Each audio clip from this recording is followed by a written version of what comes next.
नमस्ते, आपका हिंदी प्रज्ञा चैनल पर स्वागत है। हम पढ़ रहे हैं अलंकार। हिंदी साहित्य में जो अलंकार आए हुए हैं वो सभी। तो हमने 2 अलंकार पढ़ लिए थे कल, प्रतीक और विभावना। आज पढ़ते हैं अन्योक्ति अलंकार। अन्योक्ति अलंकार होता है अन्य प्लस उक्ति से बना है। अन्य किससे बना है? अन्य प्लस उक्ति से। उक्ति का अर्थ होता है कथन और अन्य का अर्थ अन्य को सुनाना। अन्योक्ति अलंकार किससे बना है? अन्य और उक्ति से बना है। अन्य का अर्थ होता है किसी दूसरे को और उक्ति का अर्थ कथन, यानी कि किसी दूसरे को सुनाना। देखो, जहां प्रस्तुत के माध्यम से अप्रस्तुत का बोध कराया जाए, यानी कि यहाँ पर कोई बात सामने घटित हो रही है और उसको दूसरी बात समझाने के लिए कहा जाता है अन्योक्ति। अन्य को उक्ति, अन्य को कहना, जहां किसी को माध्यम बनाकर किसी अन्य को शिक्षा दी जाए।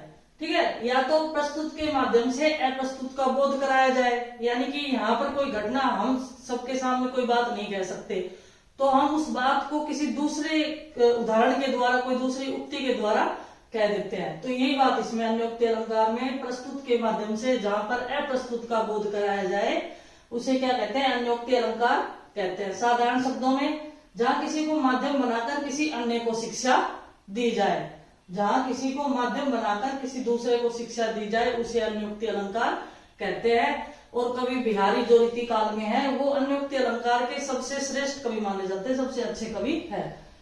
अब देखो, अन्योक्ति अलंकार, ये नोट कर लें, ये इंपॉर्टेंट बात है। जहां अन्योक्ति अलंकार होता है वहां आर्थी व्यंजना शब्द शक्ति होती है। हमेशा ध्यान रखें, जहां पर भी अन्योक्ति अलंकार होगा वहां आर्थी व्यंजना शब्द शक्ति होगी, क्योंकि आपके टॉपिक में शब्द शक्ति भी है, तो ये ध्यान रहना चाहिए आपको। अब एक उदाहरण देखिए।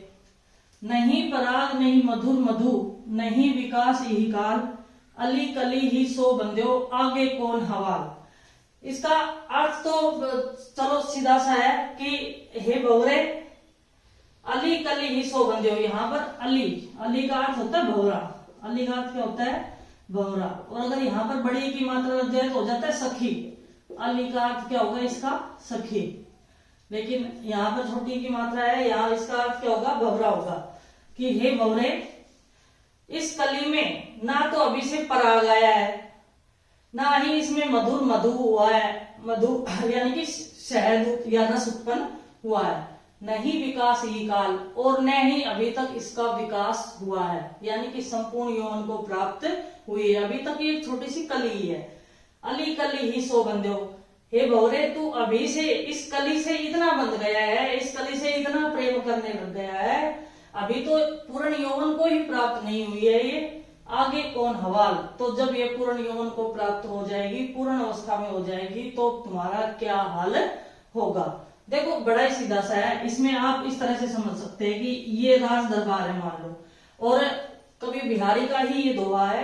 राजा जयसिंह को शिक्षा देने के लिए ये उन्होंने दोहा लिखा था, उनके सामने बोला था, लिखा भी क्या था, उनके सामने ये दोहा बोला था। अब जैसे राज दरबार लगा हुआ है और कवि बिहारी को समझाना है राजा जयसिंह को, तो वो दरबारियों के सामने थोड़ी ना ये बात कहेंगे, वो किसी उक्ति के माध्यम से ये बात कहेंगे।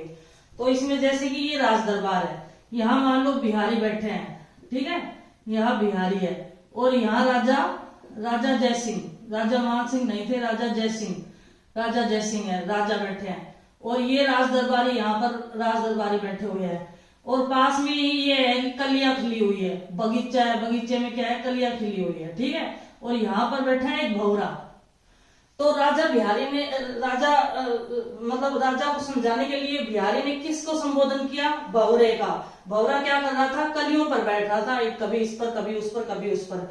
तो अब राजा को सामने तो कह नहीं सकता, राज दरबारियों के सामने या सबके सामने वो बात थोड़ी ना कह सकता है कि आप ऐसा क्या कर रहे थे। तो उन्होंने भंवरे और कलियों को माध्यम बनाया, यानी कि प्रस्तुत चीज क्या है? प्रस्तुत तो उनके सामने, बिहारी के सामने अभी तो बाग में कुछ कलियां खिली हुई है, उस पर भंवरे मंडरा रहे हैं, यही चीज प्रस्तुत है। समझाना किसको है? राजा जयसिंह को समझाना है। सामने दरबारी बैठे हैं, उनके सामने वो कहना नहीं चाहते, तो उन्होंने यहाँ पर भंवरे को संबोधित करते हुए कहा कि हे भंवरे, अभी तो इन कलियों में ना तो पराग हुआ है, ना ही शहद हुआ है, नहीं अभी तक इसका विकास हुआ है। अली कली ही सो बंध्यो, हे भंवरे तुम अभी से इस कली से इतना बंध गए हो, इतना प्रेम करने लग गए, तो आगे तुम्हारा क्या हाल होगा। लेकिन उनके कहने का ये तात्पर्य बिल्कुल नहीं था। वो कलियों को और भंवरे को कोई संबोधित नहीं करना चाहते थे। उन्होंने किसके लिए कही ये बात है? ये बात उन्होंने राजा जयसिंह को कही, क्योंकि राजा जयसिंह के बारे में उन्होंने सुना था कि एक नवविवाहिता रानी है जो अभी तक पूर्ण यौवन को भी प्राप्त नहीं हुई है, छोटी अवस्था में उसका विवाह हो गया। राजा जयसिंह उनके प्रेम पास में बंधे हुए हैं और क्या है कि राज कार्य करना भूल गए हैं। तो इसीलिए राजा जयसिंह को शिक्षा देने के लिए, उन्हें वास्तु स्थिति का ज्ञान कराने के लिए उन्होंने ये दोहा लिखा था और उनके सामने कहा था। तो इस प्रकार से जहां प्रस्तुत के माध्यम से, इसके माध्यम से कलिया और भंवरा तो उस समय प्रस्तुत थे और उसके माध्यम से राजा जयसिंह को समझाना चाहते हैं, अप्रस्तुत का बोध करा रहे हैं, ठीक है ना। और राजा जयसिंह इस चीज को देखो समझ भी जाते हैं, ऐसा नहीं है कि उन्होंने बुरा माना इस चीज का। वो रानी के प्रेम पास को छोड़ करके और राज कार्य में शामिल हो गए थे, सम्मिलित हो गए थे, राज कार्य करने लग गए थे। इस दोहे का बड़ा प्रभाव पड़ा था और इसके बाद से ही बिहारी को हर दोहे पर एक सोने की असरफी उनके द्वारा दी जाती थी, ये ध्यान रखना। और उन्होंने, राजा ने खुश होकर के काली पहाड़ी नामक एक गांव जयपुर में है, वो भी उन्हें दिया था। तो ये तो चलो उसकी बात की कहानी है, लेकिन हमें ये पढ़ना है कि अन्योक्ति अलंकार क्या होता है, जहां किसी अन्य को माध्यम बनाया जाए, किसी दूसरे को सुनाया जाए। सीधी परिभाषा ये याद रखो, किसी के द्वारा किसी दूसरे को सुनाया जाए या समझाया जाए, वहां अन्योक्ति अलंकार होता है। अन्योक्ति अलंकार में हमेशा आर्थी व्यंजना सब शक्ति होती है, ये ध्यान रखें आप। और ये मैंने इसका आपको हिंदी अर्थ बता दिया है और ये राजा और बिहारी का एक कथन बता दिया है। तो इस तरह से इसके और उदाहरण देखते हैं, अन्योक्ति आपको अच्छे से समझ में आ जाएगा। और देखते हैं इसके उदाहरण। दूसरा उदाहरण देखते हैं। स्वार्थ सुकृत न श्रम व्यथा, देखी विहंग विचारी, बाज पराए पानी परी, तू पंछियों ने मारी। यहाँ पर जयसिंह को शिवाजी को पकड़ने के लिए भेजा जाता है और किसके द्वारा भेजा जाता है? औरंगजेब के द्वारा। एक तो ये ध्यान रखें कि जयसिंह को औरंगजेब शिवाजी को पकड़ने के लिए भेजते हैं। कौन भेजते हैं? औरंगजेब। औरंगजेब शिवाजी को पकड़ने के लिए भेजते हैं, ठीक है, ये ध्यान रखें, भेजते हैं। यहां पर राजा जयसिंह को औरंगजेब भेजता है, कहां भेजता है? शिवाजी को पकड़ने के लिए। अब औरंगजेब तो मुस्लिम शासक था, ठीक है ना, ये तो मुस्लिम शासक था और किसको? जयसिंह हिंदू शासक था और शिवाजी भी हिंदू शासक था।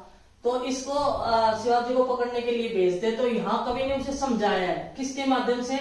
पक्षी के माध्यम से समझाया है। जिस तरह से बाज सर्वश्रेष्ठ पक्षी होता है, वह अन्य पक्षियों को मारता है, उसी प्रकार से कहा है कि जयसिंह को कि तुम बाज वाला काम मत करो, तुम अपनी ही जाति के पक्षियों को मत मारो। तो यहाँ प्रस्तुत तो है पक्षी, बाज है, पक्षी है, ठीक है ना, तो ये तो प्रस्तुत है। लेकिन इसके माध्यम से कवि क्या कहना चाहते हैं? वो कहना चाहते हैं कि जयसिंह को शिक्षा दे रहे हैं कि तुम औरंगजेब से दूर रहो और उसके चक्कर में आकर या उसके बस में होकर के अपनी ही जाति के लोगों का नाश मत करो। शिवाजी का या शिवाजी की सेना का नाश ही करेगा ना, अगर वो उसको पकड़ेगा तो युद्ध होगा तो मारे जाएंगे। तो कौन मारे जाएंगे? अपनी ही जाति के लोग, हिंदू धर्म के लोग ही मारे जाएंगे। तो यहाँ पर औरंगजेब से दूर रहने की सलाह दी है।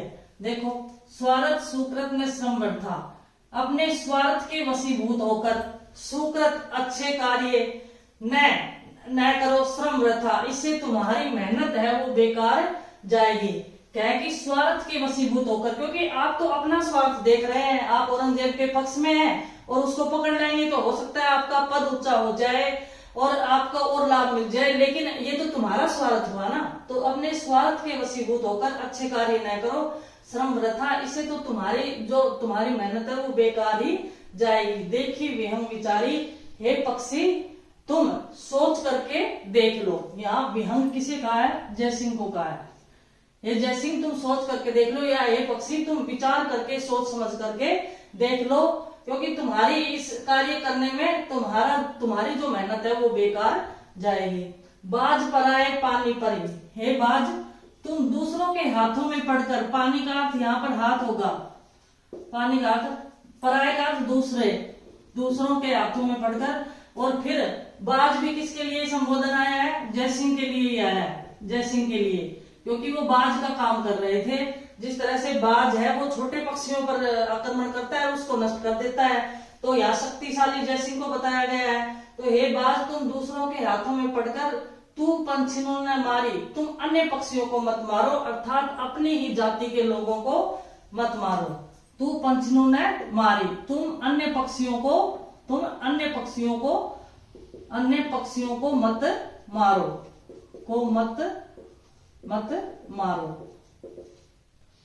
मत मारो। देखो अब ये आपको समझ में आया होगा किसे कह रहे हैं। अब प्रस्तुत तो यहाँ पर पक्षी है, बाज है, ये है। कवि बाज और पक्षियों के माध्यम से समझा रहे हैं। किसको समझा रहे हैं? जयसिंह को समझा रहे हैं। उसे औरंगजेब से दूर रहने की सलाह दे रहे हैं और शिवाजी को नहीं पकड़ने की सलाह दे रहे हैं, क्योंकि शिवाजी के पकड़ने से एक हिंदू जो है योद्धा है, वो हिंदू योद्धा को ही पकड़ रहा है, तो उसके पकड़ने के लिए पता नहीं कितने लोगों की हत्या करनी पड़ेगी, कितने लोगों को उसे मारना पड़ेगा। इसलिए कहा था कवि ने कि अगर तुम अपने स्वार्थ के वशीभूत होकर जो कार्य कर रहे हो, उससे तुम्हारा श्रम बेकार जाएगा। हे पक्षी तुम विचार करके देख लो। हे बाज तुम दूसरों के हाथों में पड़कर अपनी ही जाति के पक्षियों को मत मारो। तो यहाँ पर प्रस्तुत के माध्यम से अप्रस्तुत की बात कही गई है। पक्षियों के माध्यम से जयसिंह को समझाया गया है कि शिवाजी के साथ युद्ध मत करो, उसे पकड़ने की मत सोचो। अब देखो अगला, माली आवत देखकर कलियन करी पुकार, फूले फूले चुन लिए काल ही हमारी बात। अब माली आवत देखकर कलियन करी पुकार, कलियां जो है बाग में जो कलियां होती है, अब कली जो होती है ना वो मतलब बाल्यावस्था में जैसे कहते हैं ना कि छोटा सा पौधा उत्पन्न होता है, तो वो युवावस्था को प्राप्त नहीं होती। जब कोई भी कली बड़ी हो जाती है, उसमें फूल खिल जाता है, तो वो युवावस्था को प्राप्त होता है। तो इसमें तो मृत्यु का संदेश भी दिया गया है कि जो इस धरती पर जो आया है वो जाएगा। तो कलियों के माध्यम से यहाँ पर माली और कलियों और फूलों के माध्यम से यहाँ पर प्रस्तुत क्या है? देखो प्रस्तुत तो है माली है, एक तो माली है, कलियां हैं और फूल है। कलियां हैं और क्या है? फूल है। अप्रस्तुत क्या है? मृत्यु का बोध कराया गया है। अप्रस्तुत में क्या होगा? मृत्यु का बोध है।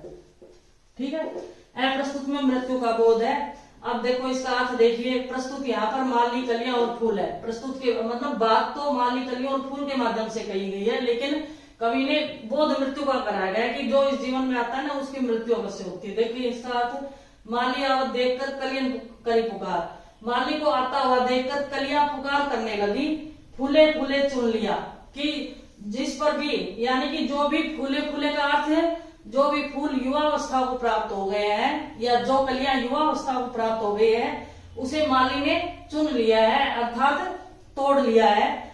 कल ही हमारी बात, और जब आज तो हम कलियां हैं, कल जब हम भी पुष्प बन जाएंगी तो कल हमारी भी बारी आएगी। समझ में आए कि फूले फूले चुन लिए, जो पुष्प बन गए हैं, जो युवावस्था को प्राप्त हो गए हैं, उनको तो उसको तो माली ने चुन लिया है। और माली का अर्थ यहाँ पर अप्रस्तुत में भगवान भी आ सकता है, क्योंकि भगवान भी तो जैसे कि युवावस्था के बाद और फिर जो थोड़ी प्रौढ़ावस्था आती है तो जो वृद्ध हो जाते हैं, आजकल तो मृत्यु किसी भी तरह से हो सकती है, लेकिन पहले तो ऐसा ही था कि व्यक्ति 100 साल जीता था, वृद्धावस्था को जो प्राप्त होता था वो मरते जाते थे, है ना। तो वो जवान सोचते जाते भाई कल हमें भी बुढ़ापा आएगा, कल हमारी भी बारी आएगी। तो यहाँ पर कलियों के माध्यम से, फूल के माध्यम से प्रस्तुत है और अप्रस्तुत मृत्यु का बोध यहाँ पर कराया गया है। ये आपको समझ में आएगा। और उदाहरण देखते हैं इसको समझने के लिए। अगला उदाहरण देखते हैं अन्योक्ति अलंकार का। अन्योक्ति अलंकार का कि चलती चक्की देख कर दिया कबीरा रोए, दुई पाटन के बीच में साबुत बचाने कोई। कबीरदास जी कहते हैं कि चलती चक्की देखकर, चक्की जो चलती है उसको देख करके रोने लगे कि 2 पाटन के बीच में, कि चक्की के दो पार्ट होते हैं, उसके बीच में कोई भी साबुत नहीं बचता। यानी कि चक्की में तो जब अनाज डाला जाता है तो उसमें कोई भी अनाज साबुत नहीं बचता, पिस कर ही बाहर आता है। तो यहाँ पर प्रस्तुत तो चक्की पार्ट हो गए। प्रस्तुत क्या है? प्रस्तुत तो क्या है? चक्की और चक्की के पार्ट, ठीक है, ये प्रस्तुत है। लेकिन बोध किसका कराया गया है कि इस दुई पाठ का अर्थ एक धरती और आकाश, धरती और आकाश के बीच में जो कोई भी जन्म लेता है वह कोई भी साबुत नहीं बचता, अर्थात मृत्यु को प्राप्त होता है। जीवन की असारता का चित्रण है यहाँ पर, जीवन की असारता का चित्रण है यहाँ पर। ठीक है। कबीरदास जी चलती चक्की देखकर कबीरदास जी रोने लगे कि चक्की के दो पार्टों के बीच में कोई भी साबुत नहीं बचता। ये तो इसका सीधा अर्थ आ गया। लेकिन जब कहें कि किसका वर्णन किसका है, तो कबीरदास जी ने कहा है कि दुई पार्ट यानी कि धरती और आकाश के बीच में जो भी जन्म लेता है वह कभी भी बचता नहीं है, अर्थात मृत्यु को प्राप्त होता है। जीवन की नश्वरता का चित्रण या जीवन की असारता का चित्रण इसमें आएगा। तो यहाँ पर भी अन्योक्ति अलंकार है। क्यों अन्योक्ति अलंकार है? क्योंकि चक्की और पाठ के माध्यम से तो कह रहे हैं, लेकिन कह क्या रहे हैं? मृत्यु का बोध करा रहे हैं, जीवन की असारता का चित्रण कर रहे हैं, कुछ और समझाने की कोशिश कर रहे हैं। यहाँ पर ये चक्की में जो अनाज पिसकर आता है उससे संबंधित उनका कथन नहीं था। अब देखो अगला, पानी हीते हिम भया, हिम हुए गया बिलाए, जो कुछ था सोई भया, अब कछु कहा न जाए। यहाँ पर भी जीवन की नश्वरता का ही चित्रण है। यहाँ पर भी ये भी कबीरदास का दोहा है और ये भी कबीरदास का दोहा है, और उन्होंने ही ज्यादा जीवन की नश्वरता का चित्रण उन्होंने किया है। तो यहाँ अन्योक्ति अलंकार है। जब आधुनिक काल में यानी कि रीति काल के कवियों में देखते हैं तो बिहारी है, उसके बाद कबीरदास जी है जो कि भक्ति काल के कवि थे, निर्गुण भक्ति काव्यधारा के कवि थे। अब देखो, पानी हीते हिम भया, पानी से ही बर्फ बन जाती है। क्या होता है? पानी को जब जमा देते हैं, ठंडे स्थान पर रख देते हैं, तो उससे क्या हो जाती है? बर्फ बन जाती है। भया का अर्थ हो गया हिम हुए गया बिलाए, और अगर हिम को थोड़ा सा गर्म कर दे तो वो वापस से क्या हो जाती है? बर्फ बन पानी बन जाता है, यानी कि वैसी स्थिति में आ जाता है। पानी जिस स्थिति में था उसी स्थिति में वापस आ जाता है। पानी से बर्फ बन जाती है और बर्फ से फिर पानी बन जाता है। जो कुछ था सोई भया, अब कछु कहा न जाए। जो कुछ था, पानी पहले द्रव्य अवस्था में था, फिर ठोस अवस्था में आया, तो जो कुछ था सोई भया, पानी जैसे पहले था वैसा ही फिर से हो गया। अब कछु कहा ना जाए, अब इसके बारे में कुछ भी कहा नहीं जा सकता। तो इसी प्रकार से कबीरदास ने कहा है कि मनुष्य मिट्टी का पुतला होता है। जब वह आता है इस संसार में तो संसार का होकर रह जाता है, और जब इस संसार से जाता है तो फिर मिट्टी बन जाता है ना। पहले तो मिट्टी से भगवान ने मनुष्य को बनाया, मनुष्य यौन को प्राप्त हुआ, और फिर से जब वो मर जाता है तो फिर वापस मिट्टी ही बन जाता है। जैसे पानी से बर्फ और बर्फ से फिर पानी, वैसे ही मिट्टी से मनुष्य और मनुष्य से फिर मिट्टी, फिर वही। इसमें भी संसार की असारता का चित्रण है कि जीवन क्षण भंगुर है। उन्होंने ये कहा है कि जीवन क्षण भंगुर है, जीवन क्षण भंगुर है। ये उनका उद्देश्य कथन था। यहाँ पर जीवन क्षण भंगुर बताया इन्होंने, यानी कि मृत्यु का बोध यहाँ पर भी कबीरदास ने कराया है कि पानी से जैसे बर्फ बन जाती है, फिर बर्फ को पिघला दिया जाए तो वो फिर से पानी बन जाता है। जो कुछ था जिस अवस्था में पहले था वही फिर हो गया, अब इसके बारे में कुछ भी नहीं कहा जा सकता है। तो ये संसार तो निस्सार है। मनुष्य मिट्टी से बनकर आता है, फिर मनुष्य रूप में होता है, मरता है तो वापस मिट्टी ही बन जाता है, वही स्थिति हो जाती है। तो यहाँ पर भी संसार की असारता का चित्रण कबीरदास ने किया है। तो ये अन्योक्ति अलंकार समझ में आया होगा आपको कि किस तरह से प्रस्तुत के माध्यम से अप्रस्तुत का बोध कराया जाता है। कई जगह देखो इसमें थोड़ी सी परिभाषा में थोड़ी गड़बड़, मैंने आपकी जो 12वीं की पासबुक है उसमें देखा था, तो उसमें अप्रस्तुत के माध्यम से प्रस्तुत का बोध लिख रखा है। अप्रस्तुत के माध्यम से प्रस्तुत का बोध नहीं, माध्यम से प्रस्तुत का बोध ऐसे लिख रखा है इसमें, लेकिन ये सही नहीं है, ये गलत है। प्रस्तुत के माध्यम से प्रस्तुत का बोध कराते हैं, ठीक है ना, क्योंकि मैंने सारे उदाहरणों द्वारा आपको बताया है। प्रस्तुत के माध्यम से अप्रस्तुत का बोध है, अप्रस्तुत के माध्यम से नहीं। ये आपके पास में दे रखा है इसलिए मैंने आपको बताया है। तो ये बात भी ध्यान रखें, जो सही है वही पढ़ना चाहिए, गलती कहीं भी हो सकती है, हो सकता है थोड़ी सी लिखने में मिस्टेक हो, लेकिन है उसमें। यहाँ पर प्रस्तुत के माध्यम से अप्रस्तुत का बोध कराया जाएगा। तो ये अन्योक्ति अलंकार होता है। अगली क्लास में देखते हैं दूसरा अलंकार। धन्यवाद सभी को।